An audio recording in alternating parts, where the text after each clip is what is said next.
It's been a while since I've been face to face with you guys, but we're back, and let's talk about Ice Station Impossible, the 7th episode of Season 1, and properly a classic. The episode starts and we're watching Race Bannon fight a plane full of snake people loyal to the evil Nat King Cobra.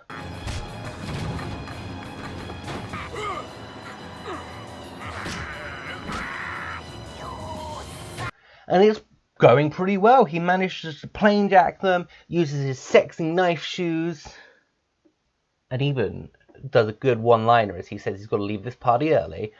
Sorry to have to leave the party early, gentlemen. Not that it hasn't been a blast. Unfortunately, as he jumps from the plane, it catches him on the way down.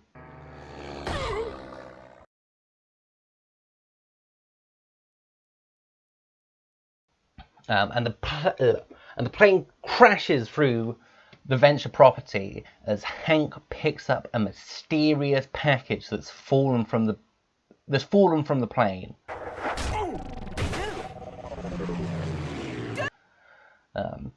Brock has zero reaction to a snake man person burning on fire next to him, and why would he? This is something that happens every day on the Venture compound.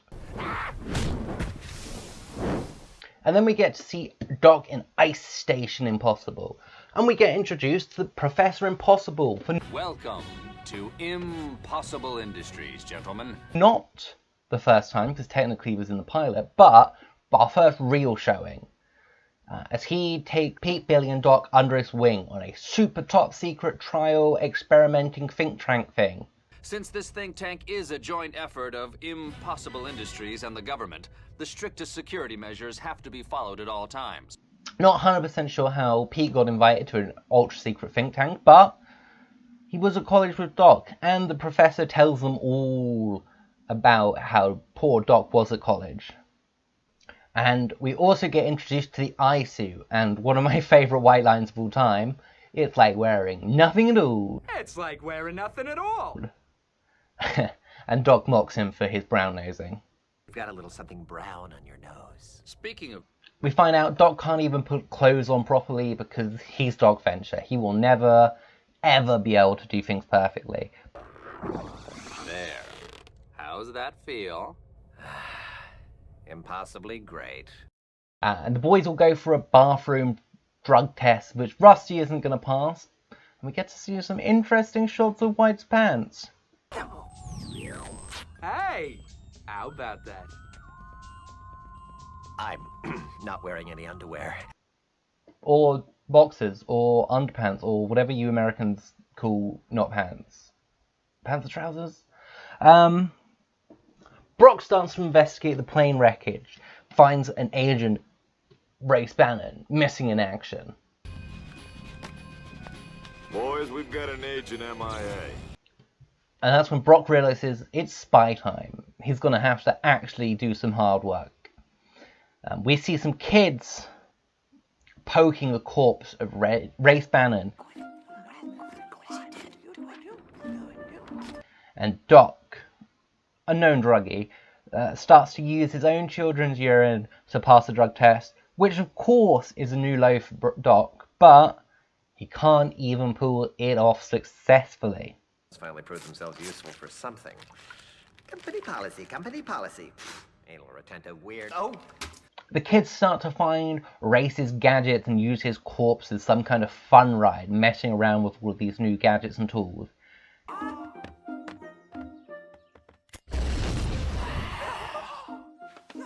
And we get to see Sally Impossible as she sneaks to the kitchen.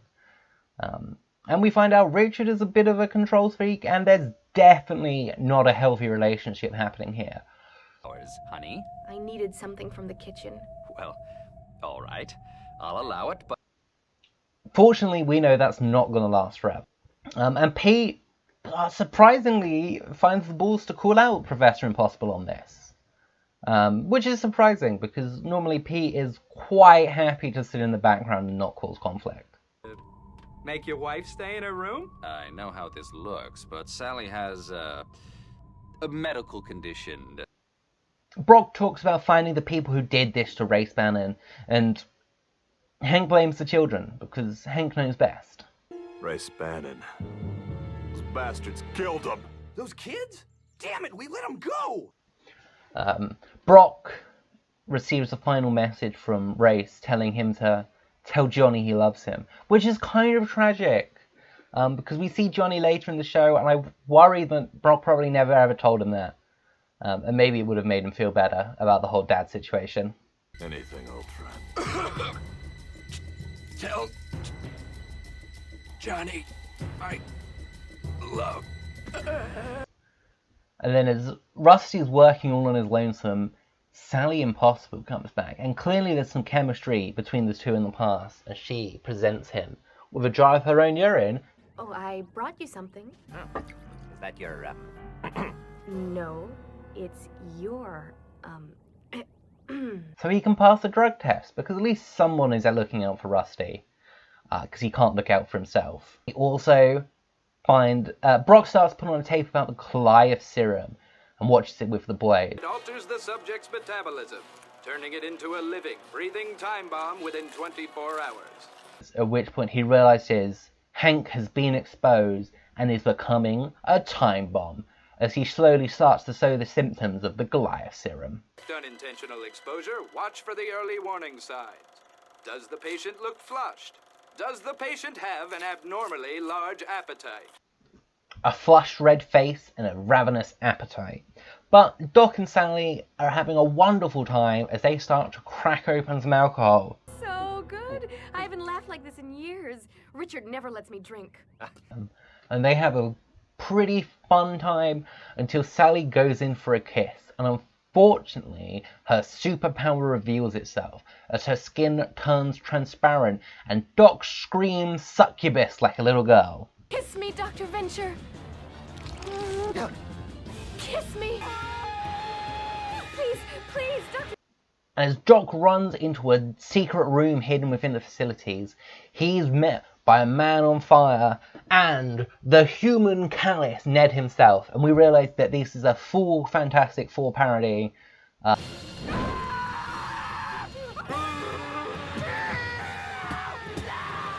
all of them got unlucky except Richard. And Cody and Ned are the best boys, as Ned takes out Doc to stop him screaming and then puts Cody back in his lovely, safe, oxygen-free environment. Bad man made Cody cry hurt. I know. He didn't mean it, Ned. Ned hurt too. Heart hurt. Body hurt. Brock has started to take measures to work out how he's going to save Hank as he's reached stage 2 and spots have started to appear on his face. What's this? What's happening? Stage 2. Visible blemishes. Not a lot of time. Hank, listen to me. We're gonna get you out of this. And Dean is not being very helpful as he mocks his brother's situation and is being a bit of a kiss-ass, but Brock soon puts a stop to that as the best babysitter in the world. Prop. Dean, we don't even know where your dad is. And he starts to travel Cosmic across the rays globe with to gamma save Hank. radiation. Sally explains how all of them managed to get awful copies of the Fantastic Four powers except Richard, who is just incredibly stretchy. Tour of the Impossible Building in New York, and there was this explosion. I remember when that happened. Sally explains how the situation happened with an Impossible Industries explosion. Doc talks about remembering it and how bad it was. And we find out Richard is eavesdropping on this whole conversation. Super stretchy isn't so bad by comparison. And then Sally refers to Ned as a retard, which I'm sure was funny in 2004, but ooh, does it feel like a big oof nowadays. Ned's used to that kind of treatment, being a retard, and poor Cody's unconscious most of the time, but... And Sally's really sad about this whole situation and does think Doc's going to be her savior, but we know that Doc can't save anybody. Professor Impossible goes full psycho as he takes Rusty on a ride into the Antarctic. I've been good to you, haven't I, Dr. Venture? I selected you for my think tank. As he explains to Rusty that the military didn't want him here and he cares more about science than his own wife. And we see our first glimpse, but not our last, of Professor Impossible being a supervillain as he leaves Rusty in the snow to die. Proper murderer stuff. Goodbye, Dr. Venture. What? Wait a minute. If this is about what I saw. I won't tell anyone. I know. And we find out that Doc was not lying about not wearing underpants as his suit dissolves and he is suddenly naked in the snow.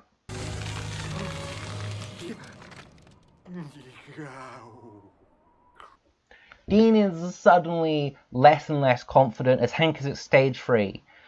Brock promises to kill Hank and explains how he'll do it. Swear? Yes, Hank. Hey, Brock. Yeah. How would you do it? You're asleep. Quick jerk of the neck. Never feel a thing. Because he's thought a lot about it. As you should, because you never know when Hank's become a bomb, or a bat person, or a Weredile. Doc is struggling to survive in the Antarctic weather as he steps in a pile of yellow snow, hating himself, filling his last moments with self-loathing, as he starts to hallucinate a lovely Sally Impossible in front of him. The one spot of yellow snow. I made you another sample. Inviting him to share her warmth. And then, boom! Out of nowhere, Brock Ness monster, polar bear's dead.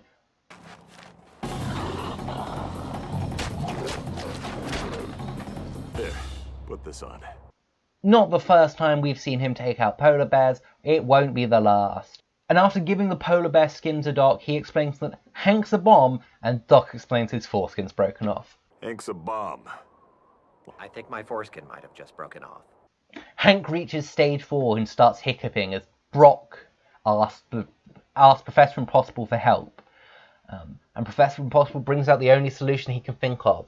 A gun. Good lord. Hiccups. He's at stage 4. We see the valiant Brock and Rusty stand. He could go at any minute. Is there an antidote, Professor? Well, yes. You kill him. And in front of the bullet, which is maybe the first most heartfelt incident we've ever seen Rusty do for poor Hank. Oh, what? Like that would stop me from shooting? Billy comes up with a solution to save the day and cure Hank, but the professor's having none of it and starts his fighting rubber stance. And Violence isn't the answer. This is a think tank. We're the most powerful minds on the planet. Let's act like it. Cody and Ned save the day as the human catalyst manages to wrap up Professor Impossible and leave him tied in a ball. That's it, guys. Tie him up good and tight. We get a fun montage as the think tank think of a solution to this new problem.